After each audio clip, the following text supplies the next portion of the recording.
എല്ലാവർക്കും ഒരു ഹായ് പോയിട്ടാണ് പോകുന്നത് ത്രോൺ ഓഫ് സീൽ എന്ന ആനിമി സീരീസിന്റെ എപ്പിസോഡ് 35 ഓക്കെ പോയി. എപ്പിസോഡിന്റെ ആദ്യം തന്നെ ഹാൻ കോനും ഓരോ ടീമിനെ നിരത്തി നിർത്തി അവരോട് നിങ്ങളുടെ കോമ്പറ്റീഷൻ കഴിഞ്ഞു എന്നാൽ ഇനിയാണ് തുടക്കം. ഡീമൺസിനെ ഇല്ലാതാക്കുക 72 ഡീമൺ കോഡ്, അതിൽ 31 അറിയാം, 2 കൊന്നുള്ളു. എന്നാൽ ഡീമൺ പില്ലേഴ്സ് വഴി അത് പുനർജനിക്കും. നിങ്ങളുടെ ലക്ഷ്യം എല്ലാം ഇല്ലാതാക്കുകയാണ്. ഏറ്റവും ലോവസ്റ്റ് ലെവലുള്ള ഡീമൺ കോഡ് ആൻഡുമാലി, അത് ഒരു ലെവൽ 8 സ്നേക്ക് ബീസ്റ്റ് ആണ്. അതിന്റെ സ്പിരിച്വൽ എനർജി വില 90,000 നിങ്ങളടുത്ത 10 വർഷം കൊണ്ട് അവരുടെ ടീമിനെ ബെസ്റ്റ് ആക്കാനും ലെവൽ 7 ആക്കാനും അവസാനം ടീം നമ്പറായ ഫെങ്ഷുവിനെ കൊല്ലാൻ കഴിയുകയോ, അതാണ് നിങ്ങളുടെ ഒരൊറ്റ ലക്ഷ്യം എന്ന് പറയണം. ഹാവച്ചനെ കണ്ടിട്ട് അവൻ്റെ അച്ഛൻ പറഞ്ഞത് ഒരു ലക്ഷ്യം ഫെങ്ഷുവിന്. അതോർത്ത് അവരോട് എന്തോ ഒരു ചലഞ്ച് പോലെ അങ്ങോട്ട് പോകാൻ പറയുന്നുണ്ട്. പിന്നെ അവൻ്റെ ടീമിൻ്റെ അടുത്ത് നിൽക്കുന്നതാണ് കാണിക്കുന്നത്. അവരുടെ ഓരോ ഫോട്ടോ എടുക്കാനായിട്ട് 10,000 ഗോൾഡ് കോയിൻ കൊടുത്ത് വാങ്ങിയതാണ് എന്നൊക്കെ പറഞ്ഞ് ഹായുവിനെയാണ് കൊടുക്കുന്നത്. ഇതിൽ ക്ലിക്ക് ചെയ്താൽ മതി ഓക്കെ എന്ന് പറഞ്ഞ് പോയി നിന്ന് അവർ പോസ് ചെയ്ത്. എന്നാൽ ഹായു ആണെങ്കിൽ പറഞ്ഞതുപോലെ ചെയ്യാതെ അതിന്റെ സ്മെല്ലൊക്കെ രുചിച്ചു നോക്കി നിൽക്കാണ്. എന്താ കാണിക്കുന്നത്? അവസാനം അത് വിഴുങ്ങി. ലിനു കണ്ട് തുപ്പട എന്നൊക്കെ പറഞ്ഞ് പോകുന്നുണ്ട്. ചെയ്യാനിപ്പോൾ നമുക്കുള്ള മിഷൻ പോകേണ്ട ലൊക്കേഷൻ എവിടെ തന്നെയാണ് എന്നൊക്കെ പറഞ്ഞ് ഒരു ദിവസം ആയല്ലോ എന്നൊക്കെയാണ്. അപ്പോഴാണ് ആരോ വരുന്നെന്ന് സയറിനെ തോന്നി. കടിച്ചുകൊണ്ടിരുന്ന ഹായുവിന് മനസ്സിലായി അങ്ങോട്ടൊരാൾ വരുന്നത്. നിങ്ങളാണല്ലേ പുതിയ ടീം. ആ ആളുടെ പേര് ഗാവോ എന്ന് തന്നെ പറയാം. അയാളൊരു ലെവൽ 7 മിലിറ്ററി സോൾജറാണ്. എന്തിനാണ് വന്നതെന്നാൽ അവർക്ക് പുതിയ മിഷൻ ഉണ്ടല്ലോ, അതിൻ്റെ കാര്യങ്ങൾ പറഞ്ഞു കൊടുക്കാം. അതുപോലെ അലയൻസ് ചേർന്ന് എന്തോന്ന് കൊടുക്കുന്നുണ്ട്. അതുപോലെ അവർക്ക് കോൺട്രിബ്യൂഷൻ പോയിന്റ് ഓരോ ഡീമൻസിനെ കൊല്ലുമ്പോൾ അത് കയറിക്കൊണ്ടിരിക്കും. 3 മാസം ടൈം കൊടുത്ത് അതിലേത് ടീമാണ് കൂടുതൽ എടുക്കാൻ കഴിയുന്നത് അവരെ റാങ്കിങ്ങിനനുസരിച്ച് കയറും. നിങ്ങൾ എൻ്റെ കൺട്രോളിലായിരിക്കും. അത് കേട്ട് അവർ ഷോക്ക്. പേടിക്കണ്ട, നിങ്ങൾക്ക് അത് വേണ്ടെങ്കിൽ എൻ്റെ കൂടെ ഫൈറ്റ് ചെയ്യണം. അതിന് റെഡിയാകുമ്പോൾ ലിന്നാകട്ടെ അല്പം ബുദ്ധി കാണിച്ച് അവൻ്റെ മാജിക് പവർ ഉപയോഗിച്ച് ഗാവോന്റെ സ്പിരിച്വൽ പവർ 20,000+ ഉണ്ട്. അത് നമ്മളെ വെച്ച് 10 മടങ്ങ് കൂടുതലാണ്. എങ്ങനെയാണ് തോൽപ്പിക്കാൻ കഴിയുക? ഇത് ഫെയർ ആണോ എന്നൊക്കെ ബ്രെയിൻ വാഷ് ചെയ്ത്, ശരി എങ്കിൽ എന്നെ 10 തവണ ഹിറ്റ് ചെയ്താൽ മതി. ഓരോ ഹിറ്റിന് 200 കോൺട്രിബ്യൂഷൻ പോയിന്റ് കിട്ടും. അത് കേട്ട് അവന് ഹാപ്പി. എന്നാ അതെന്താ സംഭവം?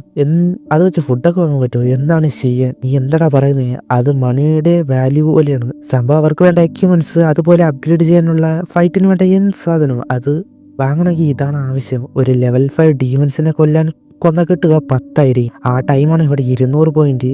ഇതൊരു നല്ലൊരു ഓപ്പർച്യൂണിറ്റിയാണ്. അപ്പോഴാണ് പറയുന്നത് അഥവാ തോറ്റ ടീം തന്നെ ഡിസ്ബാൻഡ് ചെയ്യും. മുൻപത്തെ 2 ടീമിനെ ചെയ്തിട്ട് വന്നതേ ഉള്ളൂ, അവർ വീക്കാണ്. അത് കേട്ട് ഇത് നല്ലൊരു ഡീലല്ല എന്ന് ലിന്നിന് മനസ്സിലായി. എന്ന സയർ ചാലഞ്ചിന് ചെയ്യാൻ തന്നെ തീരുമാനിച്ചു. എന്ത് കണ്ടിട്ട് എന്ന് ലിന്നു മനസ്സിൽ. ഹാവജനപ്പോൾ ഫൈറ്റ് തുടങ്ങാൻ എന്ന് പറഞ്ഞ സോഡ് എടുത്തു. വെറാക്കിൾ സോഡ് കൊണ്ട് അതിശയിച്ചു പോയി. എങ്കിലും പെട്ടെന്നാണ് വരുന്നത്. അവർ നോക്കി എങ്ങനെ അറ്റാക്ക് ചെയ്തു. അവരോട് പറയുന്നുണ്ട് ഒരു ഗ്രൂപ്പിലെ ഏറ്റവും വീക്കായവരെ ടാർഗറ്റ് ചെയ്യൂ എന്ന് ഓർക്കാത്തത് എന്താ എന്ന് പറഞ്ഞ് അവളെ സൈഡാക്കി. ഫസ്റ്റ് ലെസൺ, ഒരു സ്ഥലത്ത് ഫൈറ്റ് തുടങ്ങാൻ എന്ന് പറയില്ല. ഷിയാനും ഷുവാനിയും അറ്റാക്ക് ചെയ്യാൻ വരുന്നു. മണ്ടത്തരം എന്നെ കാണിക്കുന്നുണ്ട്. ഒരു ടീംസിന് ഹീല് സപ്പോർട്ട് കൊടുക്കാൻ കഴിഞ്ഞില്ല എങ്കിൽ അത് പോയി എന്ന് തന്നെയാണ് അർത്ഥം. സായർ അറ്റാക്കിങ് ചെയ്യാൻ പോയി ഹാവച്ച് സപ്പോർട്ട് ചെയ്യാനും പറഞ്ഞു പോകുന്നുണ്ട്. ഹാവച്ചൻ അറ്റാക്ക് ചെയ്യുന്നതെല്ലാം സിമ്പിളായിട്ട് തടഞ്ഞ്. നമ്മൾ തമ്മിലുള്ള ഡിഫറൻസ് അറിഞ്ഞ് നിനക്കറിയാലോ. അവൻ്റെ സോഡ് വെച്ച് അറ്റാക്ക്. അപ്പോഴാണ് ലിൻ അവൻ്റെ മാജിക് സ്കില്ല് യൂസ് ചെയ്യുന്നത്. അത് പണിയാണെന്ന് അറിയാവുന്നത് കൊണ്ട് തന്നെ അവൻ്റെ അടുത്തേക്ക് വന്ന് എന്നാൽ അത് ലോക്കാക്കി അനങ്ങാൻ പറ്റുന്നില്ല. അതിന്റെ കൂടെ ഹാവച്ചന്റെ ഫർണൈസ് സ്കില്ലും. ഞാൻ തൊട്ടേ 1 2 3 4 ഹാവച്ചൻ വരുന്നത് കൊണ്ട് അത് ബ്രേക്കാക്കി. സ്ലാഷ് അറ്റാക്ക് അത് തടഞ്ഞു. നീ എനർജി വേസ്റ്റ് ആക്കുന്നു എന്ന് പറഞ്ഞ് വരുമ്പോഴാണ് അവൻ ഡിവൈൻ ഡിഫൻസ് എന്ന ടെക്നിക്ക് അത് യൂസ് ചെയ്യുന്നത്. ഒരു ലെവൽ 7 ആയാൽ സുപ്രീലൈറ്റ് ബോഡി എന്ന സ്കില്ല് യൂസ് ചെയ്യാൻ കഴിയും. അപ്പോഴേക്ക് സായർ വന്ന് അറ്റാക്ക്.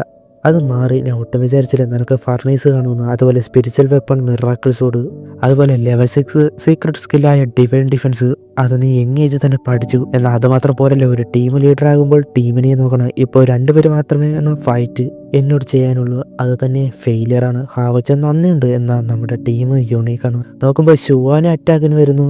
മാറാൻ സമ്മതിച്ചില്ല ഷിയൻ. അവന് കിട്ടി. അവർ പെട്ടെന്ന് തന്നെ റിക്കവർ ആയതുകൊണ്ട് ഷോക്ക്. ഞാൻ ഇപ്പോൾ ചത്താനെ. പിന്നെ അവർ 2 പേരും കൂടി വരുന്നുണ്ട്. അപ്പോഴേക്കും കിട്ടി. നിനക്ക് മാറിയെന്നൂടെ എന്നൊക്കെ അവർ പരസ്പരം സംസാരിക്കണം. അവൻ അറ്റാക്ക് ചെയ്യാൻ നോക്കിയത് ഹാവച്ചന്റെ അറ്റാക്ക്. അവൻ ഗാർഡിയൻ നൈറ്റ്, അതേസമയം ഡിസബിൾ നൈറ്റ്. ഇതെങ്ങനെ എന്ന അതിശയമുണ്ട്. അതുപോലെ സായറിന്റെ ഇമോർട്ടൽ ഓഫ് സംസാര, അതിന്റെ പവർ വെച്ച് അറ്റാക്ക് ചെയ്യുന്നുണ്ട്. അസാസിന്റെ പവർ വളരെ സ്ട്രോങ് ആണ് എന്ന് മനസ്സിലായി. ഹാവച്ചന് അവളും കൂടി ചേർന്ന് തിരിച്ചു വിടുന്ന ഒരു അറ്റാക്ക് അത് തടയുന്നുണ്ട്. അങ്ങനെ 2-3 തവണ ഒന്നത് മാറിപ്പോയി. ടീം ഡിസ്ബാൻഡ് ആയില്ല. അതുകൊണ്ട് തന്നെ നമുക്ക് ആ ഫൈറ്റ് ഇഷ്ടപ്പെട്ട് എന്ന് ഹാവജൻ. ഒരുത്തർ റിവഞ്ച്, മറ്റൊരുത്തർ നമ്മുടെ വിജയം, കോൺട്രിബ്യൂഷൻ പോയിന്റ് എന്ന് പലരും പല രീതിയിൽ പറയുന്നു. അതിട്ട് എന്താണ് ഒരു വീടായ സൗണ്ട്? നിങ്ങൾക്ക് എന്താ രീതിയെ തോൽപ്പിച്ചെന്നാണോ? അപ്പോൾ തന്നെ സായർ വന്ന് അറ്റാക്ക് ചെയ്യാൻ നോക്കുന്നു. ബാക്കിയുള്ളവർ വരുമ്പോൾ അങ്ങനെ അറ്റാക്ക് ചെയ്യുന്നുണ്ട്.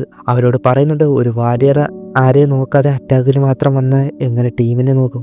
ഷിയാന്റെ ഹാമർ അത് വാങ്ങിച്ച് അടിച്ച് ഒരു ഹീലർ ഹീലിംഗ് കൂടി നോക്കാതെ അറ്റാക്കിന് വന്ന ആ ടീമിന്റെ ഹീലിംഗ് ആയിരുന്നു നോക്കും. അത് ബ്രേക്കാക്കി നീ സർവൈവ് ചെയ്യാൻ മാത്രം നോക്കുന്നു, പിന്നെ എങ്ങനെ നീ എനിമിയെ കൊല്ലും എന്നില്ല. നിന്നോട് ഹാവച്ചനെ അടിച്ചിട്ട് നീ ടീം ലീഡർ, നിന്റെ ടീമിന്റെ പ്രോബ്ലം അത് ബിഗ്ഗസ്റ്റ് പ്രോബ്ലം ആണ്. അവന്റെ രീതിയിൽ പറഞ്ഞിട്ട് ഇനി നോക്കിക്കോ, അങ്ങനെയെങ്കിൽ പുതിയ റൂള് എന്ന് പറഞ്ഞിട്ട് ഇനി സിംഗിൾ അറ്റാക്ക് ചെയ്യാതെ ഗ്രൂപ്പ് അറ്റാക്ക് ചെയ്യാനായിട്ട് പറയുന്നുണ്ട്. ഹാവച്ചനും ഷിയാനും ഷുവാനിനോടും ചേർന്ന് അറ്റാക്ക് ചെയ്യാനായിട്ടും അതുപോലെ സയറു ഓപ്പർച്യൂണിറ്റി കൊടുക്കാനും പറയുന്നുണ്ട്. ലിന്നിനോട് ഇങ്ങറിനെ ഉണർത്താൻ നമ്മുടെ ടീമിനെ ആരും മാറി നിൽക്കണ്ട. പിന്നെ ഫൈറ്റ് തുടങ്ങി ഹാവച്ച ഡിഫൻസ് എന്ന സ്കില്ല് യൂസ് ചെയ്ത് തന്നെ വന്ന് തടഞ്ഞു. ലൈറ്റ് റിവെഞ്ച് എന്ന സ്കില്ല് അത് കൊടുത്ത് അവൻ സ്വന്തമായിട്ട് ഉണ്ടാക്കിയതാണ് എന്ന് പറയുന്നുണ്ട്. പിന്നെ വിചാരിച്ചതുപോലെ രണ്ടുപേരും ഗ്രൂപ്പായിട്ട് നിന്ന് അറ്റാക്ക് ചെയ്യുന്നുണ്ട്. അവന്റെ ഹാമർ വെച്ച് അറ്റാക്ക് തടഞ്ഞു. അവരുടെ ഫൈറ്റ് അങ്ങനെ പോകുന്നു. ലിന്നാട്ടെ എൻ്റെ ഒരുപാട് ഗോൾഡ് കോയിൻ കൊടുത്ത് വാങ്ങിച്ചതാണ് എന്ന് പറഞ്ഞ് അവൾ കൊടുത്തു. അതോടെ അവൾ ഉണർന്നു. ആദ്യം നോക്കുന്നത് ആ കൂട അത് നശിപ്പിച്ചെന്ന് മനസ്സിലാക്കി അവൾ ദേഷ്യപ്പെട്ട് എഴുന്നേറ്റ് എന്തോന്ന് ചെയ്യുകയാണ്. ഈ സമയം മറ്റടുത്ത് വലിയ രീതിയിൽ ഫൈറ്റ് പോകുമ്പോഴാണ് സായർ ഹാവച്ചനും ഒന്ന് കാണിച്ചു കൊടുത്തത്. നോക്കുമ്പോൾ ഇങ്ങനെ ഒരു ലെവലായിട്ട് ഡീമോണിക് ബീസ്റ്റിനെ പുറത്തെടുത്ത് അതാണ് ഇവളിലോട്ട് ആയി. അതിനെ സമ്മോൺ ചെയ്തു. ഞാൻ പറഞ്ഞല്ലോ സോൾട്ട് ഉള്ളവർക്ക് ഇതുപോലെ ചെയ്യാൻ കഴിയും, എന്നാൽ അവൾക്കത് കൺട്രോൾ ചെയ്യാൻ കഴിയുന്നില്ല. ലിൻ കൊലവിളി അവള് വിചാരിച്ചതുപോലെയല്ല എന്ന് ഗാവോ അവരോട് പറയുന്നുണ്ട്. ഇത് കൺട്രോളിലല്ല എന്ന് പറഞ്ഞ നോക്കിയിട്ട് അവരോട് മാറാനായിട്ട് പറയുന്നുണ്ട്. അതാകട്ടെ അങ്ങോട്ടും ഇങ്ങോട്ടും നോക്കി അവസാനം ടാർഗറ്റ് ചെയ്ത് അറ്റാക്ക് ചെയ്യാൻ തുടങ്ങി. അവർ രക്ഷപ്പെട്ട് ഓടാനും തുടങ്ങി. ഇങ്ങനെ ലിന്നും താഴെ വീണു എൻ്റെ അമ്മയെന്നും പറഞ്ഞുകൊണ്ട് പോകുന്നുണ്ട്. ഗാവോന്ന് അതിന് നേരെ ചെല്ലുകയാണ്. ഗാവോനെ ടാർഗറ്റ് ചെയ്തു. അവൻ അറ്റാക്ക് തടഞ്ഞു. എന്നിട്ട് ആർമർ എടുക്കുകയാണ്. അത് ബോഡി മുഴുവൻ കവറായിട്ട് മാറി. എന്നിട്ട് സോഡ് എടുത്ത് സ്ലാഷ് സ്കിൽ യൂസ് ചെയ്ത് അതിലെ പല ഭാഗത്തായിട്ട് വെട്ടുന്നു. അങ്ങനെ അതിനെ ഇല്ലാതാക്കി. ഇനിയും ഫൈറ്റ് ചെയ്യുന്നതെന്ന് ചോദിക്കുമ്പോൾ അവൻ്റെ ആർമർ ഇട്ടിട്ട് നമ്മളൊരു വാമപ്പ് ആയതേ ഉള്ളൂ, ഇനി നോക്കാം എന്ന് പറഞ്ഞ് അവരെല്ലാവരും സെറ്റായി 6 പേരും റെഡി ആയിട്ട് വരുന്നു. പിന്നെ അവരുടെ ഫൈറ്റ് പിന്നെ തുടങ്ങി. ഹാവച്ചൻ ആദ്യം ചെല്ലുന്നു. അത് കഴിഞ്ഞ് ഷുവാനി അവരുടെ പഞ്ചം വെച്ചുള്ള അറ്റാക്ക്, അത് കഴിഞ്ഞ് ഷിയാന്റെ അറ്റാക്ക്, അവന്റെ ബെർസർക്ക് സ്കിൽ യൂസ് ചെയ്ത അറ്റാക്ക് പരസ്പരം അങ്ങനെ പോകുന്നുണ്ട്. അങ്ങനെ നിൽക്കണം അവൻ കില്ലിംഗ് ബ്ലേഡ് സ്ട്രൈക്ക് അത് ഉപയോഗിക്കുന്നത്. ഹാവച്ചൻ നോക്കുന്നു. അത് എതിർക്കുമ്പോഴാണ് സായർ ഞാനും ഹാവച്ചനെ ചേർന്നുള്ള ആദ്യ ഫൈറ്റാണ്. ഹാവച്ചന് കൊടുക്കേണ്ട ഫസ്റ്റ് ഗിഫ്റ്റ് എന്ന് പറഞ്ഞ് അവൾ എന്തോന്ന് ചെയ്യുന്നുണ്ട്. അവളുടെ അവിടെ മുഴുവൻ മാറാനായിട്ട് തുടങ്ങി. പർപ്പിൾ കളറിൽ എന്തോ വരികയാണ്. ഫൈറ്റ് ചെയ്തുകൊണ്ടിരുന്ന ഹാവച്ചന് പുറത്തു വന്നു. അപ്പോഴുണ്ട് വളരെ സ്ട്രോങ് ടെറിഫിക്കായ ഹൗറ അത് ഫീൽ ചെയ്യണം. ആർക്കും മനസ്സിലായില്ല അവൾ എന്ത് സ്കില്ലാണ് യൂസ് ചെയ്യുന്നത് പോലും അറിയില്ല. ഇതുവരെ പോയതുപോലെ അല്ല എന്ന് മാത്രം മനസ്സിലായി. അവൾക്ക് മൂവ് ചെയ്യാൻ പോലും കഴിയുന്നില്ല. അവർക്ക് അവള് റെയിൻകർണേഷൻ സ്കില്ലാണ് യൂസ് ചെയ്തത്. അതിലെ ഫസ്റ്റ് ഫോമായ ഐസ് സർക്കിൾ എന്നത് ബാക്കിൽ നിന്ന് ഒരു വലിയ ഫോർമ അതിൽ നിന്ന് ഒരു വലിയ സോഡ് പോലെ ഒന്ന് വരികയാണ്. അതുകൊണ്ട് ഷോക്ക് എന്താണ് നടക്കുന്നതെന്ന് ആർക്കും മനസ്സിലാവുന്നില്ല. അപ്പോൾ അവിടെ വെച്ച് ഈ ഒരു എപ്പിസോഡ് അവസാനിക്കുന്നു. ഇനി എന്തൊക്കെയാവുന്ന അടുത്ത എപ്പിസോഡ് കാണാം. ബൈ.